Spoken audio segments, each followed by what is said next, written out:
Thank you all so much for coming out in this nasty weather. This is an amazing turnout, and I just want to thank you for being so civic-minded. It's nice to see. All right. My name is Jay Ford, for those of you I haven't met before, and I'm the Executive Director and the Shorekeeper for Virginia Eastern Shorekeeper. The Shorekeeper and CBES organizations have come together to host this public forum to fill a critical gap in the public discourse to date regarding the county-wide rezoning process, namely education and information. From the beginning, both Shorekeeper and CBES have maintained that this process has been seriously flawed, and no matter whether you support or oppose the zoning code, the citizens of Northampton should have an opportunity to not only ask questions and have them answered, but also to have their expressed desires as detailed in their comprehensive plan enacted through the zoning code. By calling for more public input and a new comprehensive plan process, we're holding Northampton County to the standard they set themselves the last time this process occurred. At that time, consultants were brought in to help facilitate town halls all around the county, and communities were able to help shape the guiding document, the comprehensive plan, which is to serve as a roadmap for the county. It is the excellent job that was done in the creation of the last comprehensive plan that now makes so clear how insular and disappointing this county-wide rezoning process has been. Tonight, our panel of experts will walk us through some key aspects of the zoning code that touch on water quality, the possibility that your neighbor can do whatever they like by right and you have no say in the matter, bringing industrial-scale chicken coops into Northampton County, and many other topics that could drastically change the face of the county for generations to come. Given the magnitude of some of the proposed changes, the people of this county have a right to at least get their questions answered, and it's our hope that tonight will be a step in that direction. If I might speak directly from my shorekeeper role for a moment, Virginia Eastern Shorekeepers raised numerous water quality concerns regarding this overhaul from the beginning. Recently, the board has taken action to retain the vital water quality protections in the Bay Protection Act countywide, and we know that's in no small part due to the hundreds of comments, letters, and phone calls the supervisors received telling them Northampton County residents treasure clean water and they did not want to see it jeopardized. For those of you that participated in that process, please give yourselves a hand because it's a big, big change.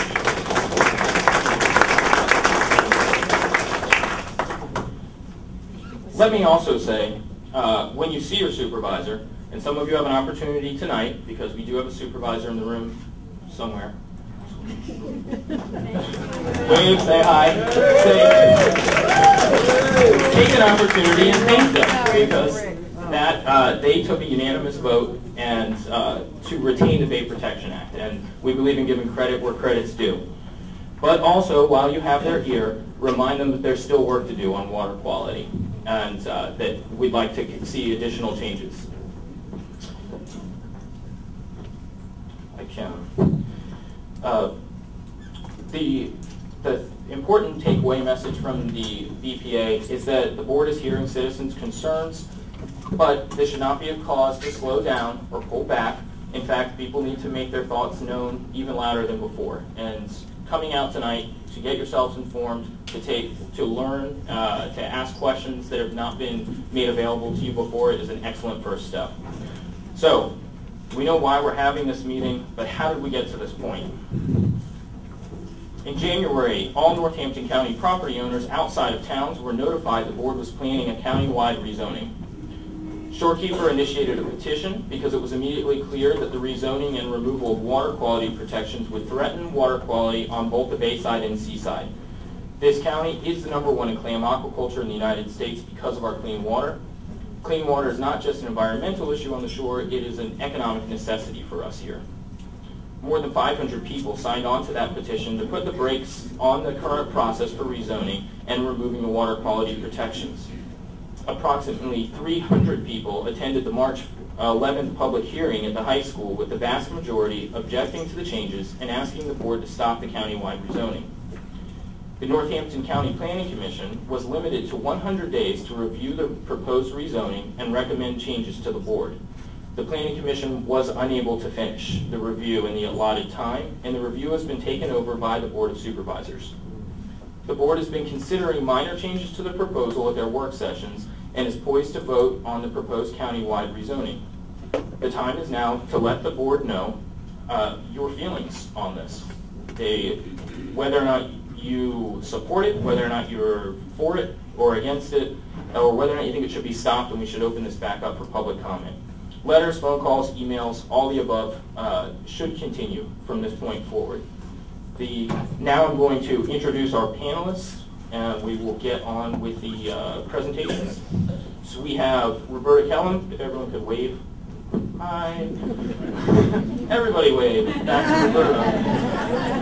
Hi, Roberta. Roberta is an attorney admitted in New York with experience in environmental and land use law. She has 5 years on the Northampton County Planning Commission. She's a certified planning commissioner, and she is currently serving her second term on the State Water Control Board. She'll be discussing changes to the community through the rezoning. Martina Coker, hi. She holds a master's in public administration, also is more than 5 years on the Northampton County Planning Commission and serving as chair for 2 years. She's a certified planning commissioner and also served on the county's healthcare advisory committee. And she'll be talking on the lack of public input or improper process. Mary Miller. Hi, Mary. She had 10 years on the Northampton County Planning Commission, serving as the chair of the steering committee for the current comprehensive plan and zoning ordinance. She's a certified planning commissioner with 20 years of research and writing about the local economy. Dave Kapler. Hi, Dave. He is in his 41st year as a real estate broker with 25 years in Northampton County. He is a certified planning commissioner with 2 years on the Northampton County Planning Commission. And he's going to be talking a bit about the Northampton economic picture, jobs, and real estate. We have Professor Art Schwarzschild. He is the director of the University of Virginia's Long-Term Ecological Research Center at the Virginia Coast Reserve and Oyster, and he is the chairman of the Willis Wharf Village Steering Committee. And he'll be talking a bit about the water quality community process in Oyster. We also have additional panelists available. Ken, say hi. And Jean. They will not be offering presentations this evening, but both of them have made themselves available for answering questions in their areas of expertise. Jean is a retired hydrologist from the U.S. Geological Survey who served on the Bi-County Groundwater Committee for many years. And Ken is a community advocate who has been following and reporting on every meeting of the board and planning commission during this review of the rezoning process. So, a couple of housekeeping notes and we'll get this show on the road. Shelley, say hi. Shelley either handed out or they put an index card in front of you on the table. You can ask any question you like on there, and that is really what this meeting is about, is an opportunity for you not just to give public comment, but to get a meaningful answer about what the code means. Ask hard questions. This panel is going to answer them thoughtfully and honestly. If by some chance there's a question someone up here cannot answer, we're going to be sure to get you that information promptly. Please sign in at the table if you did not, and consider signing the request for withdrawing the proposal so they can properly engage the public through the comprehensive plan. Again, this is not a question of whether or not you agree or disagree with the zoning proposal, only that we disagree with the lack of public input. If you feel so moved, please take a sign to display at your home or business. The most important thing, the bathrooms are over there. We are going to try and answer as many questions as we can, but we're going to also be mindful of folks' time and try and wrap up before 9. So if you'd like to ask additional questions afterwards, most of our panelists will be willing to hang around. And with that, I will hand it off to Roberta.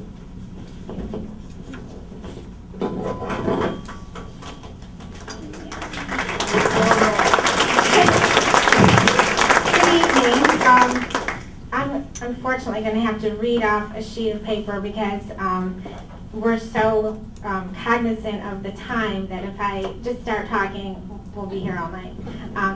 My name is Roberta Kellum, and I'm going to walk you through some of the questions about the proposed countywide rezoning that have so far not been answered by the county.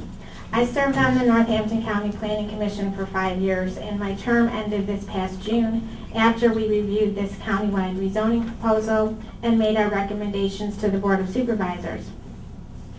Due to the complexity and nature of the changes, the Planning Commission was not able to get through even half of the proposed countywide rezoning in the very short time frame allowed by the board. So my talk here is based solely on my experience on the Planning Commission, and most of these issues have already been raised on the public record. The basic authority for the county to undertake zoning and planning is found in the Virginia Code. The Commonwealth actually requires county planning and strongly encourages county zoning. Zoning and planning just makes sense. Public money on infrastructure and services should not be made without well-considered community plans that are also supported by a well-written zoning code. The zoning code is the local law that allows for regulation of how the community is developed. Public notice and opportunity to be heard are part of the zoning code and are required before the adoption of a zoning code. A basic principle of a well-conceived zoning code is that incompatible uses should be regulated so that no property owner is subjected to nuisances like excess traffic, noise, and odor, which may also devalue their property. I want to just mention a few vocabulary words that are important to understanding this countywide rezoning. Zoning districts. These are areas of similar and compatible development and uses. For example, an agricultural district, a commercial district. By right uses. These are uses of a property that, given the zoning district, require no special government approval, except perhaps a building permit. So if you're in a commercial district, you would expect that you could do most commercial uses by right, they would say. Comprehensive plan is the community's overall guide for the long term, looking at all the data about the population, economy, environment, and future growth, and it provides the foundation for the zoning code. Northampton County's comprehensive plan supports the 3 primary economic engines of the county: agriculture, aquaculture, and tourism. A lot of the concerns about this countywide rezoning stem from the fact that it does not appear to be consistent with the county comprehensive plan in many aspects. No studies have been done by the county to support the countywide rezoning, and only one public hearing has been held back in March. So as I reviewed the proposed countywide rezoning as a planning commissioner, I found myself struggling to see where this proposed zoning code supports the county's comprehensive plan, and I asked myself the following questions. Will farmland be changed? Did I do something? Okay. Will farmland be changed to residential subdivisions? The current code permits higher density residential development in the town edges, hamlets, and villages, and that includes duplexes and apartments. In addition, towns have their own zoning, which is higher density. The proposed rezoning introduces new residential districts that we currently do not allow: R, R1, R3, R5, and RM. I don't think I had RM, yeah. And those are ranges of lot sizes between 20,000 square feet to 5 acres. So the 1, the 3, and the 5 refer to minimum lot size. And the M refers to, I think, mixed. Several thousand acres of land currently in agricultural district would be rezoned to residential district under the proposed rezoning. And I don't mean agriculture and forestal district, I mean agriculture zoning district. No criteria is provided for determining a rezoning, which means it could be anywhere in the county. Inns, apartments, and condominium development would be allowed by right in some zones. Now, I'm not saying that these are bad or undesirable uses, but the issue is whether those uses should be by right with no notice to the public in some areas.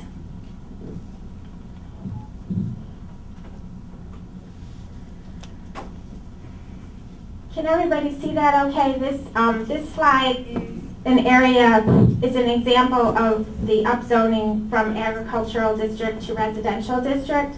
And you'll see on the left of the current zoning, you have mostly the gray and blue is existing subdivision, and then the rest of it is just agriculture, residential type of, or agriculture and rural residential, which is not a zone, but just the land use.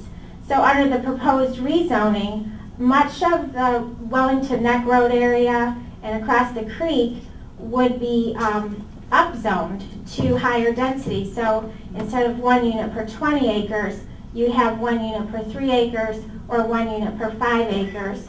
And with the additional guest house per main house under the proposed rezoning, that really amounts to doubling, the amount of lots for a 3 acre.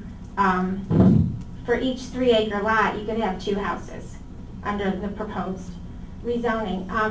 But what's really curious is that it's really hard to determine why some areas were upzoned and some areas weren't. So even though you have, a bunch of little lots across the creek, they're not upzoned, and then you have some big parcels of land that are upzoned. So there was really no rhyme or reason to a lot of the remapping.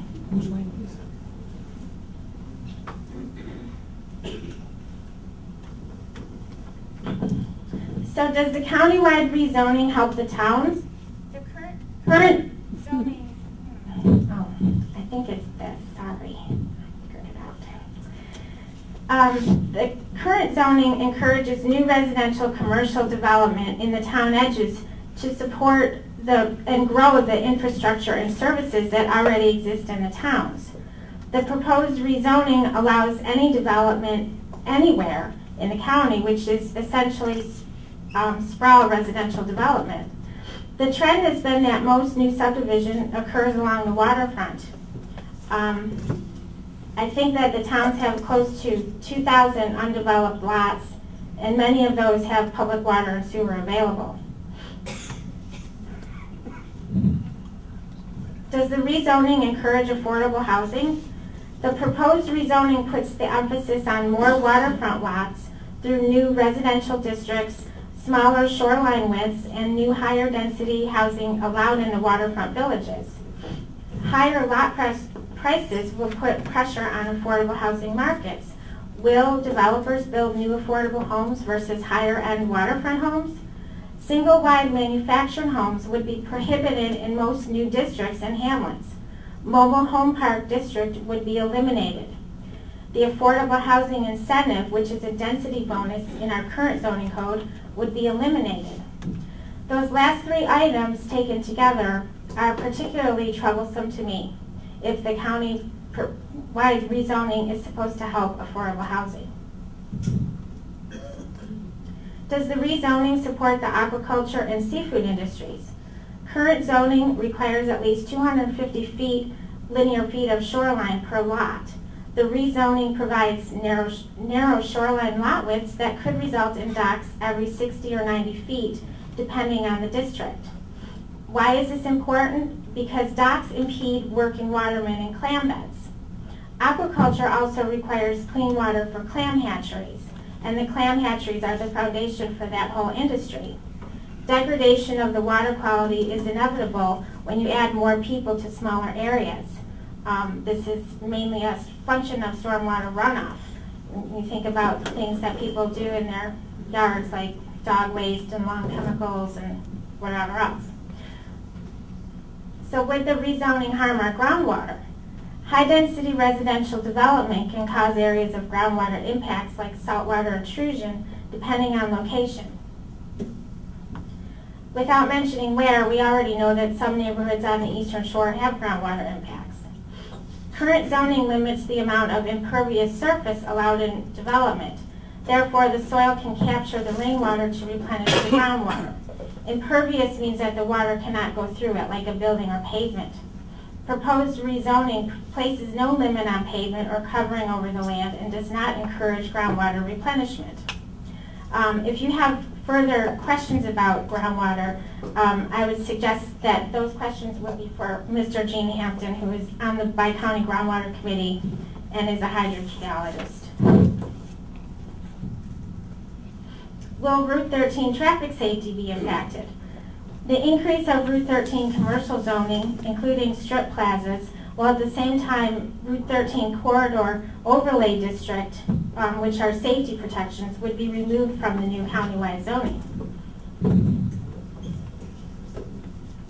Is the proposed rezoning easier to understand?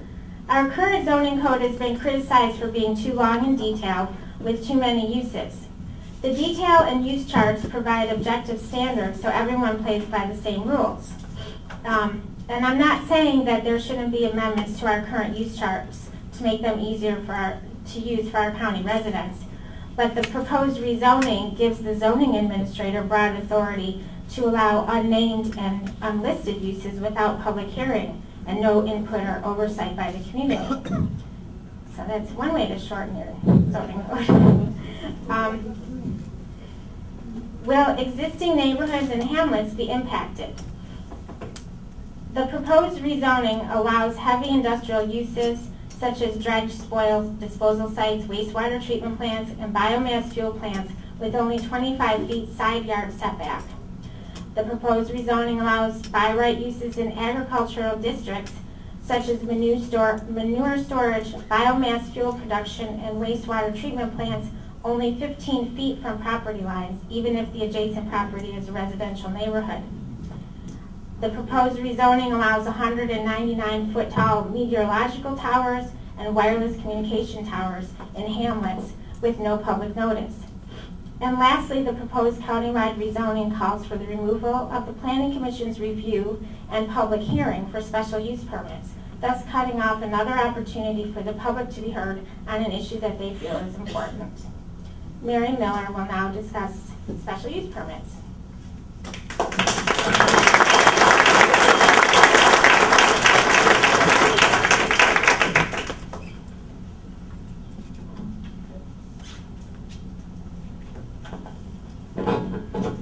Thank you. I've always been accused of speaking too quietly, so if you can't hear me, wave your arms and I'll do better. I served on the Planning Commission during the development of the current comprehensive plan and zoning ordinance. I also served on the Community Housing Committee until it was disbanded. I'm not using a PowerPoint, but you can look around at the storyboards later, which illustrate some of my comments. Before 2009, when the current zoning ordinance was adopted, there were almost no commercial uses listed for residential neighborhoods. After 3 years of surveys, community meetings, and public input, it became clear that there was a commercial need that wasn't being addressed. The owner-operated businesses, the small entrepreneurs, wanted to be able to work from their homes, in their garages, in their barns. Renting or buying commercial space would have prevented some startups. And by the way, those self-employed proprietors are now 25% of the county workforce. That's almost double in 20 years. Equally important, though, to providing commercial spaces for the entrepreneurs was protecting the residential neighborhoods, the property values, the quality of life, and the stability of established communities. So we've tried to find a solution. To address both needs, the county first defined and described the various residential districts, and then established criteria for what a low-impact commercial use actually was, then listed some of those uses for inclusion in various neighborhoods. And to accomplish both those goals, those businesses would apply for a minor special use permit. Nearby property owners would be given a chance to know about and comment on a new commercial use in their neighborhoods, just like the folks at Kiptopee got notice last month. This was a major economic and business change for Northampton County. Small businesses operating outside commercial areas. Keep in mind, I am only talking about permits for commercial uses in residential neighborhoods.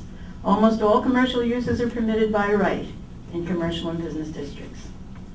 A major special use permit, which is more complicated, is usually required for a high impact use, like a shopping center, a large warehouse, or operations requiring a large parking area. The minor special use permit process has worked pretty well, both for the business owners and for nearby property owners.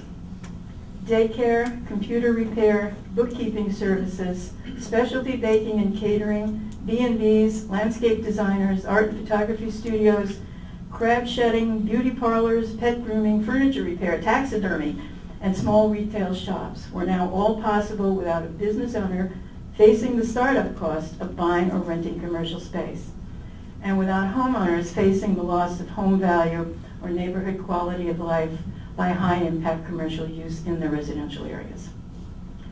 The permit process under the current zoning does not require engineering, architects, attorneys, agents, or professionally produced site plans.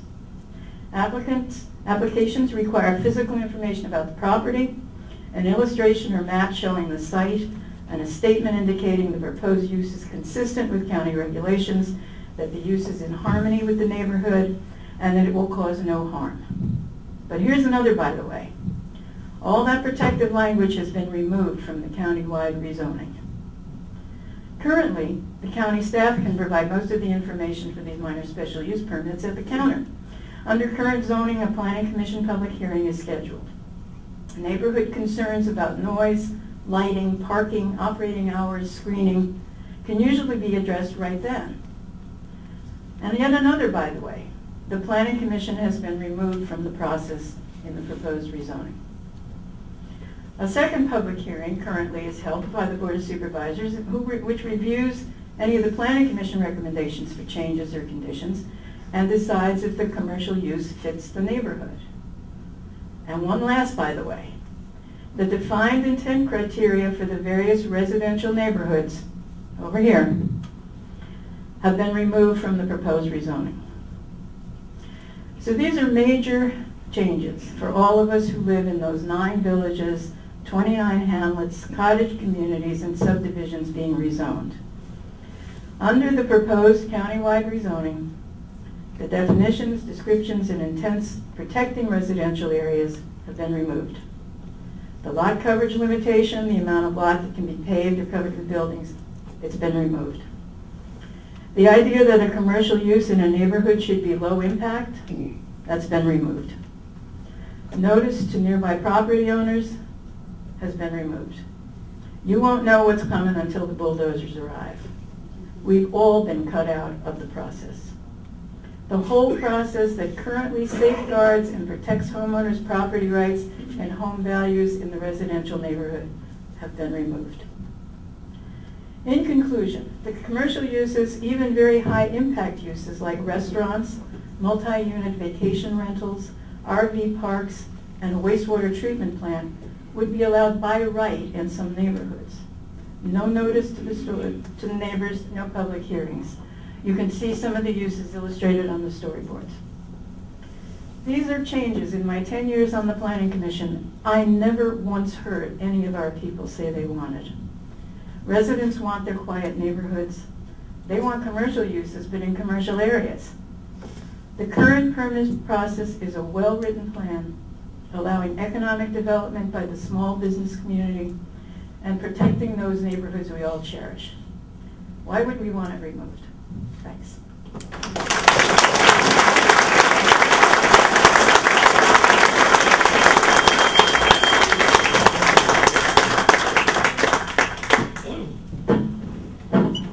Let's see if I can pin this on. Can you hear me?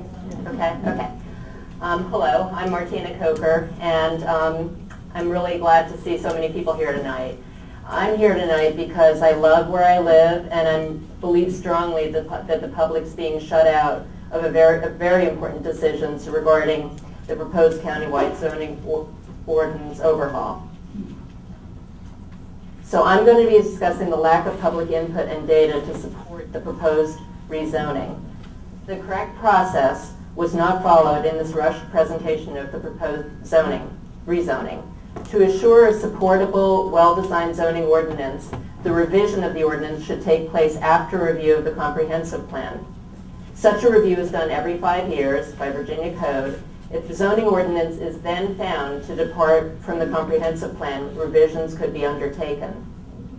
The current comprehensive plan and the prior plan were based on extensive public input. Input from the community is obtained to identify what the residents see as the strengths and weaknesses of their community. Their ideas regarding capitalizing on the strengths of the community and how to overcome weaknesses and what their vision is for their community. That input, in addition to a great deal of analysis of pertinent data, was utilized to develop the past two comprehensive plans. A document as critical to the future of the county should be based on community input and data. This county-wide rezoning document was developed by county staff behind closed doors without any community input and is not consistent with the comprehensive plan. Although community meetings were held by staff, they were held after the ordinance was already created and allowed for little feedback on an extremely complex and lengthy document. The Economic Development Director, this slide just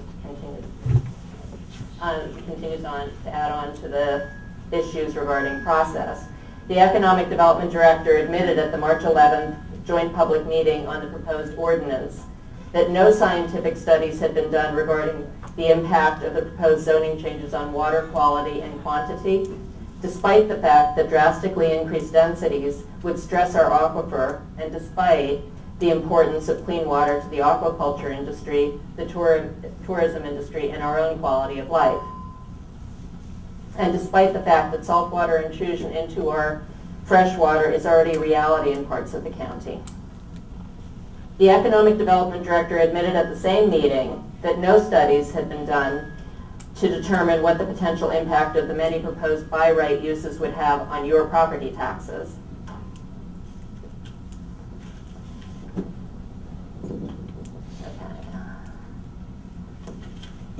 Data does support the importance of tourism, aquaculture, and the agriculture industries in our county, which are the focus of the current comprehensive plan. Tourism revenue on the Eastern Shore reached $241 million in 2013, a 3.8% increase versus 1.4% for Virginia as a whole. Local tourism-related taxes totaled $3.6 million. While this data includes Accomack County, it's clearly also good news for our county. Sorry, I'm in the way.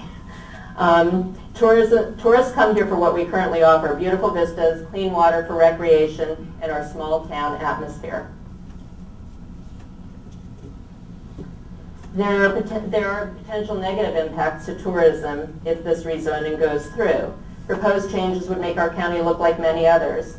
We'd be competing with numerous other overbuilt areas for tourists and lose the tourists who visit our area for the beauty that we provide. Infrastructure costs would rise.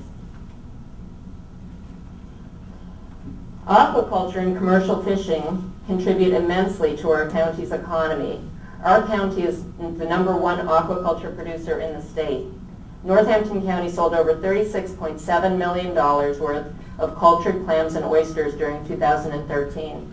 Small changes in water quality can have devastating impacts on hatchery production, the basis of the industry. The industry has invested substantial capital in hatcheries and expanded operations in the county. These proposed changes put their investments at risk. How is that business friendly? Commercial fishermen landed over $5.7 million in wild-caught finfish and shellfish in 2013. The estimated total economic impact, a multiplier effect, of the industry during 2013 was $97.4 million in output, supporting 987 jobs, with household and business incomes of $27.1 million being generated. If this rezoning goes through, there are potential negative impacts to this very important industry. The extensive use of by right uses in the proposed zoning code puts aquaculture and commercial fishing at risk, removing their right to comment on the impact a proposed use might have on their business. Issues that might arise include decreased access, impaired water quality, failure of hatcheries, and decreased yield for commercial fishermen. No rationale has been provided by the county staff that would support damaging these industries with this proposed rezoning. Agriculture is another very large industry in our county, and you see that all over all our little factories in the fields. The agricultural industry has existed in the county since its inception and continues to thrive. The county has an abundance of prime farmland, which has the best combination of characteristics to sustainably produce high yields of crops. Agriculture is the best use of these soils. Our county is within 5 hours of 2/3 of the population of the U.S., providing great access for delivery of the product. Our county is a top producer of many crops, #1 for melons, sweet potatoes, and potatoes in the state. Wheat is #1 in the state. C&E Farms in Eastville, #1 green bean operation on the whole East Coast. Overall vegetables, #2 in the state, and nursery production, #5 in the state. It's really quite impressive, and probably you weren't aware of the significance of those crops. Okay, agriculture contributes to our economy with the provision of jobs. There's a misconception that jobs are limited to those just for migrant farm workers, but many of the jobs are year-round and good paying. Agriculture also benefits all of us with the maintenance of open space, enhancing our property values. There are potential negative impacts to this industry also with this rezoning. The potential negative impacts include the loss of prime farmland, the increased cost of land, and the loss of the beautiful vistas that we cherish. So wait. These are sectors, all three, that are currently successful in the county. How is it business friendly to enact countywide zoning changes that could adversely affect them, thereby damaging what currently does work in the county? Development in and around the towns is another tenet of the current comprehensive plan. Infrastructure is costly, and keeping in compact development form allows for cost-effective delivery of services and provides a central focus for activities. We've seen Cape Charles as an example thrive, with almost all shops now renovated and thriving, well-attended festivals, a robust wedding industry, and a focus of activities for the residents of the county and for tourists staying within the town and around the town. Towns have requested the retention of the town edge concept to allow them control over development at the edges of their towns. This would be lost with the rezoning. This process is just plain wrong. It's a flawed process. No matter how much the Board of Supervisors discusses the proposed rezoning amongst themselves, it cannot be made right. A better process to use. A zoning ordinance is a dynamic document. It is meant to be reviewed and revised as needed, and changes are beneficial. We're not saying that no changes should be made to our zoning. However, the changes should reflect the wishes of the citizens. They should be well thought out. The changes that have been proposed are not based on citizen input or on data. The changes proposed will most likely harm the industries that are working in the county now and would harm our quality of life. The proposed rezoning provides no actual promise of jobs or any solution for the county's problems, such as underperforming schools and the lack of an adequate workforce. We recommend a withdrawal of the proposed rezoning and that the needed review and revision of the zoning ordinance be done the right way, with citizen input, with analysis of data, and in a well thought out and public manner. Thank you. Now David Caviller will discuss the potential impact of the proposed rezoning on real estate. No. All right, I'm so sorry. It's Art Schwarzschild is speaking.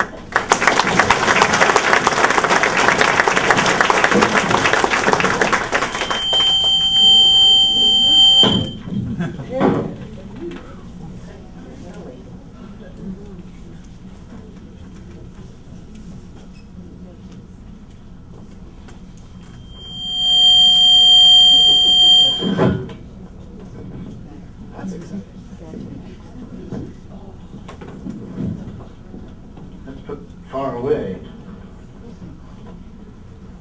Okay, everybody can hear me? Good. All right, so my name is Art Schwarzschild. I work for the University of Virginia, and I manage our research station down in Oyster. I also serve currently as the chairman of the Willis Wharf Village Steering Committee. With a name like Schwarzschild, I think you all right away know I'm not from around here. I grew up outside of Philadelphia, and but when I was 15, I spent part of the summer at the Wallis Island Marine Science Consortium studying marsh ecology. That was my idea of a fun summer. When I got home from that, I told my parents, when I grow up, I want to be a marine biologist and I want to live on the Eastern Shore. It took me about 20 years of hard work, but I'm here now. So to those of you who say I'm a come here, I say I'm a wannabe here. Okay? And I feel really lucky to have been able to find a job and live and work here after I've lived in a lot of other coastal communities. And I don't think I need to tell any of you folks what a special place this is, because if you didn't like this place, you wouldn't be here tonight. So thank you very much for coming out. As a marine biologist and environmental scientist, though, I think there are a few things that it would be good for you to know. My job, or part of my job, is to help monitor the water quality in our coastal bays. And from the work that we've been doing here for the past 20 years, that was even before I got here, they were doing some of this stuff, I can tell you that our coastal bays have some of the best water quality anywhere on the East Coast. So that's a really good thing. And if we look at this graph right here, if I don't put up a graph, nobody believes I'm a scientist, so we have data. What we can see is the nitrogen loading, or the amount of nutrients coming into our coastal bays down here in Northampton County is way lower than what we see in Accomack County, in the Maryland coastal bays, or up into Delaware. Okay? Now don't get me wrong, nutrients are not always a bad thing. Just ask any of our farmers. We need to put some nutrients out on our field so that things can grow. But just like so many things, too much of a good thing can be a bad thing. Okay? And too many nutrients entering our coastal bays will have a very negative impact on our water quality. And that can lead to things like algal blooms and fish kills and the loss of productive shellfish grounds.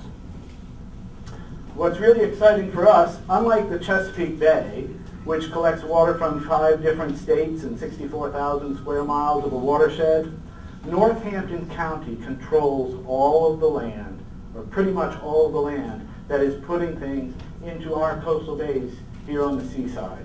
Okay? So we have the potential to control what's going on in our watersheds and what's going into our coastal bays. Let's see. And the other thing to know is that if you add a little bit to a small number, you get a much bigger number, right? But when you add a little bit to a big number, you might not notice it.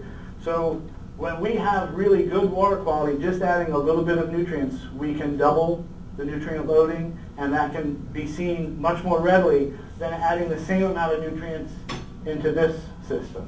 Okay, so small changes can have a big impact when you're very clean. Now, at public meetings, I've heard a number of people get up and say, we don't have to worry about nutrients going into our coastal bays. The tide comes in and goes out twice a day, and our coastal bays flush just like a toilet. Well, I'm sad to say that's not really true. It's a complicated thing when we get into the hydrology and how the water comes in and comes out, but really the tides are just sloshing back and forth inside our coastal bays. And for some areas, the water that's there hangs around for about 30 days before it actually goes out. If you don't believe me, go down to Oyster Harbor after a big storm and you'll see that slug of brown water that comes in after all that runoff, right? Come back 2 days later, storm's gone, that brown water is still in the harbor. And it takes days for it to get back to its clear water, okay? That's because it takes a while for things to move in and out. And all the time that it's there, it could be bringing in nutrients from the land that are then hanging out there and having impacts. Okay, so what does our low nutrient and clean water mean to us? It means that, as we've already heard tonight, our coastal bays support the largest clam growing operations around, and our pristine creeks enable us to have clam hatcheries, and we produce more seed clam here in Northampton County than the rest of the East Coast. That's pretty amazing. Thanks to our great water quality and efforts from groups from BIMS and the Nature Conservancy, NOAA and others, our coastal bays are now home to the world's most successful seagrass restoration project. Okay? And we once again are seeing seagrasses thriving in several of our coastal bays. And with this, we're starting to see an increase in recruitment of things like sea trout and other juvenile fish into our coastal bays. And due to the success of this program, VIMS and the Nature Conservancy and others are now starting to reintroduce bay scallops to our coastal bays. If you've been here 100 years ago, bay scallops were a really important part of our economy. I'm not saying it's going to happen overnight, but who knows? And as long as our water quality remains good, we get the seagrasses back, we might get bay scallops back.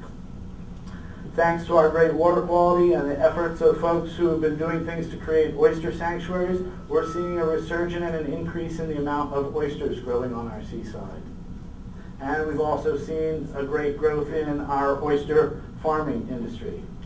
Now, our ability to restore seagrass meadows, to produce seed clams, to grow oysters, these things all depend on good water quality.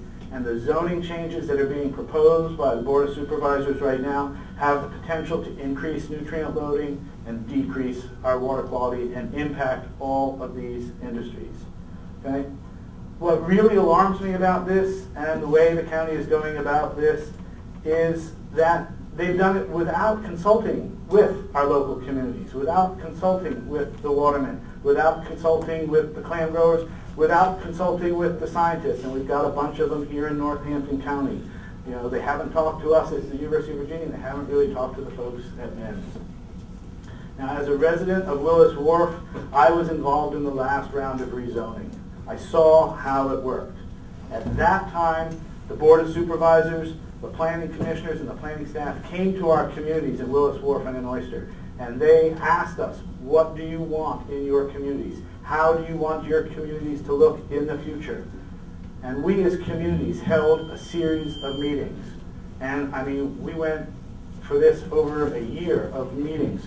We got our residents, our property owners, our business communities, our watermen, all in the same room, and we literally went line by line through those county usage tables that people are complaining are too complicated. And we looked at every single use, and we determined through a consensus which uses should be allowed in our community, which might require a special use permit, and which we didn't want to see at all. Okay?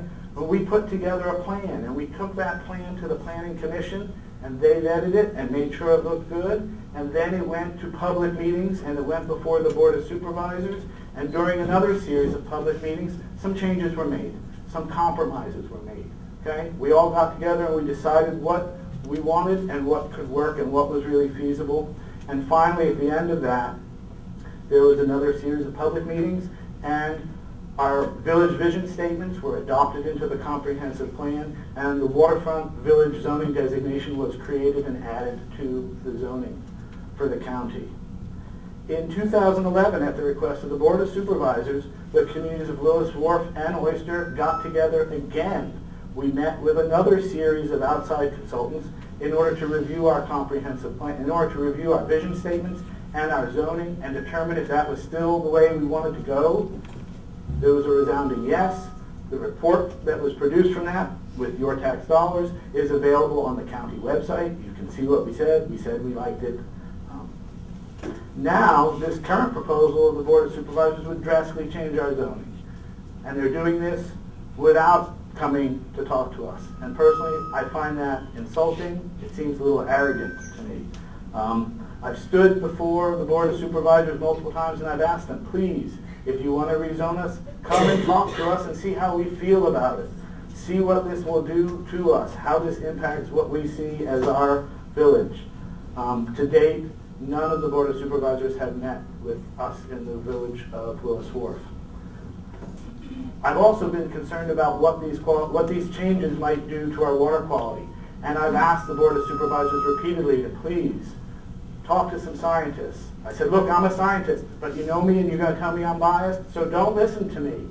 But I can arrange a meeting with some of the most respected water quality scientists from across the state of Virginia, Maryland, and Delaware. Okay?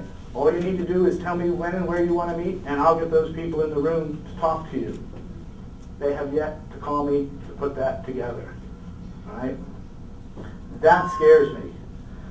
So hopefully, with your support, and there's a lot of you out here tonight, we can get the Board of Supervisors to listen to us and to come and ask us what we want, and maybe to talk to some of the scientists and other folks who can tell them what these plans that they put forward might do to us. Okay? So thanks for your time.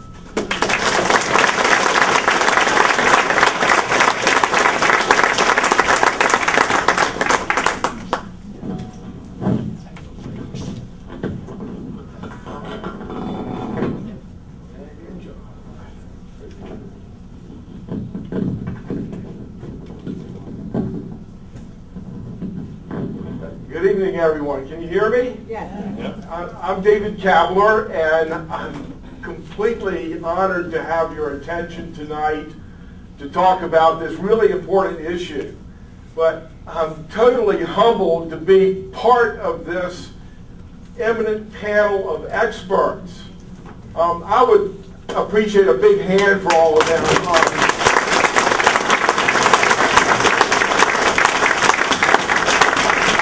I want to introduce Ken Duffy, who is one of the activists who really helped organize all of this. Hard work. These people have worked many, many, many hours to put this on tonight. And we are really lucky to have such educated and experienced planning commissioners here. I've served with Mary and Roberta and Martino on the Planning Commission. I've never seen such hard-working people who are experts on our zoning ordinance, and they're here and they've explained this to you. So, but I'm here because I'm a businessman who uses this zoning ordinance every day, and I love it. Let me just tell you why. Maybe many of you remember back in 1995 when, this is when I got really excited about zoning, is when our county administration, in the pursuit of sustainable development, held their first public planning workshop in Northampton High School. I took my 3 teenagers who were at home at the time to that planning workshop to show them democracy in action. And when I left that workshop, I told my kids that we were in the right place at the right time. Because this county government was seeking from us, even the children, what are their dreams for our county? What future did they want for our county? And so every 4 or 5 years since then, we have had these public workshops held. And the county zoning staff has, with the help of outside professionals, have drawn from us our hopes and dreams for this county. And I went to many of those workshops, and I can personally attest to the fact that our comprehensive plan is, in my opinion, a perfect translation of those hopes and dreams. And then my service on the Planning Commission showed me that our present zoning ordinance is a great roadmap for our comprehensive plan. And as a real estate professional, my job is to attract investment to this county in real estate, which translates to new business and new residents here. Many of you are property owners, so you care about real estate. Well, I do too.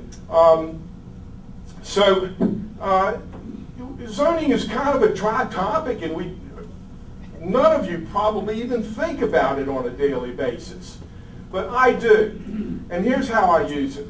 I have a shop on the sidewalk where people walk in and they ask about property for sale. They've got in mind maybe a business or a residence here, or maybe they need to sell or rent.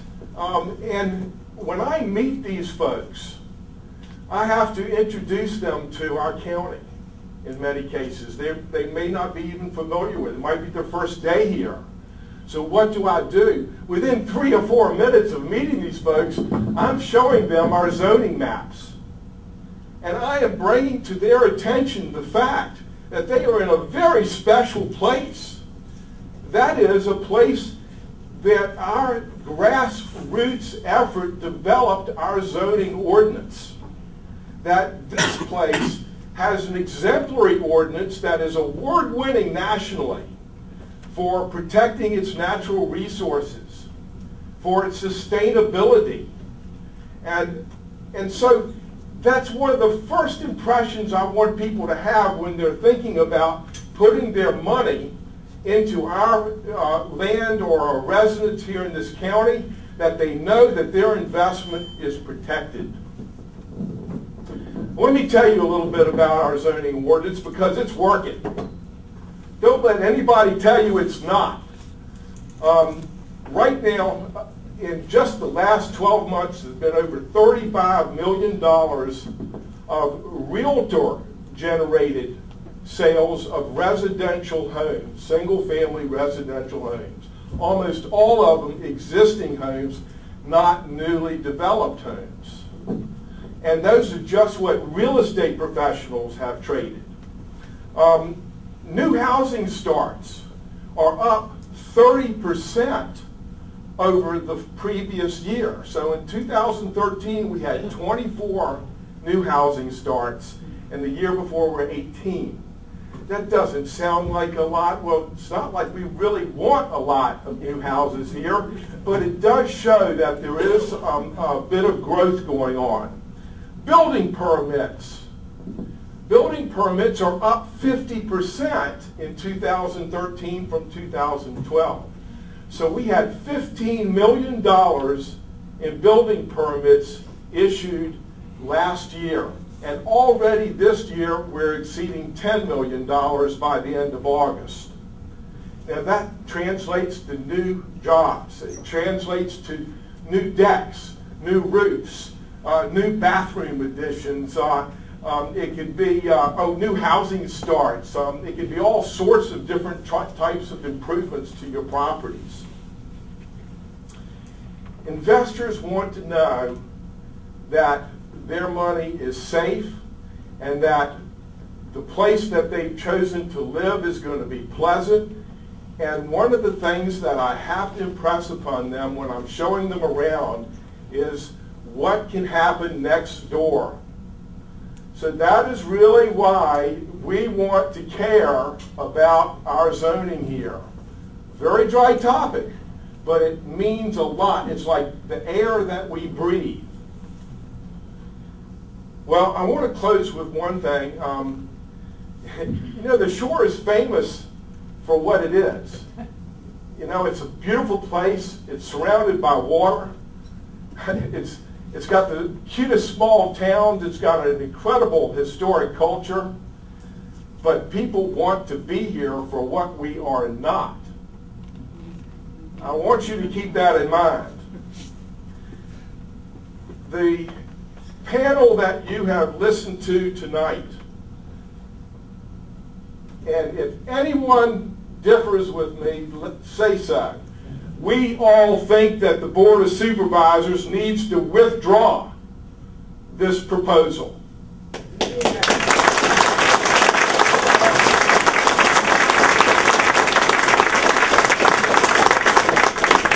We're not going to settle for anything less. It needs to go away. What they're doing by fine-tuning a faulty document and patching it up, they're wasting their time and our time and the taxpayers' dollars. That's my opinion, and I don't think anybody on this panel differs with me.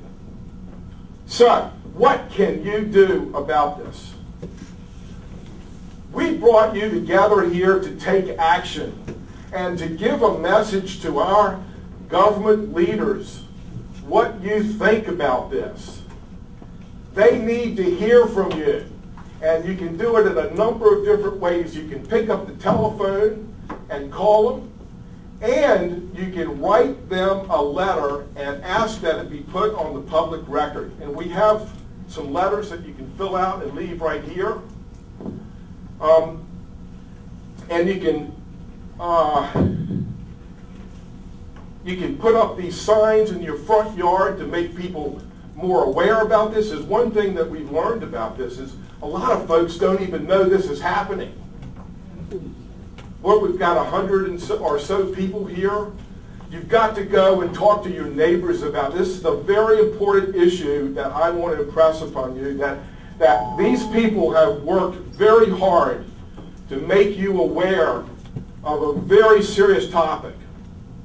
So before you leave tonight, let's do what the folks down in Eastville did. They went to the Board of Supervisors last time when there was a proposal to put a motel down there, and they stood up and were counted, and the board listened to them. So when you leave here tonight, we want you to actually take some action. Will everyone stand up who agrees with this? Please. Thank you. Thank you.